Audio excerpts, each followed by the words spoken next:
నువ్వు దేవుడికి ఇచ్చే విలువలోనే నీ సమృద్ధి జీవితం ఉంది. నువ్వు దేవుడికి ఇచ్చే విలువలోనే నీ సమృద్ధి జీవితం ఉంది. మనం అందరం ఈ లోకంలో ఒక విలువ కోసం, ఒక పలుకుబడి కోసం, ఒక ఘనత కోసం చాలా ప్రాకులాడుతూ ఉంటాం కదా. చాలా విషయాలు చేస్తూ ఉంటాం నా గొప్పతనం కోసం. కానీ దానిలో ఉన్న సీక్రెట్ ఏదో తెలుసా? నువ్వు దేవుడికి విలువిస్తే ఈ లోకం నీకు విలువిస్తుంది.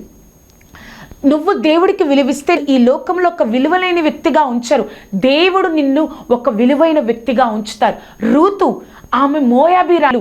ద్వితీయోపదేశ కాండము 23వ అధ్యాయము 3వ వచనంలో మోయాబీలే కానీ అమ్మోనీలే కానీ 10వ తరము కూడా నా సమాజంలో చేరకూడదు అన్న శపితమైన వంశంలో నుంచి వచ్చిన రూతు ఏం చేశారు? దేవుడు ఆయనకు విలువిచ్చింది. భర్త లేరు, నేను ఒక విధవరాలుగా ఉన్నాను, నేను ఆ ఇశ్రాయేల్ దేశానికి బెత్లెహేముకు వెళ్ళినా కూడా నేను ఆ యొక్క విధవరాలుగానే చనిపోవాలి. అక్కడ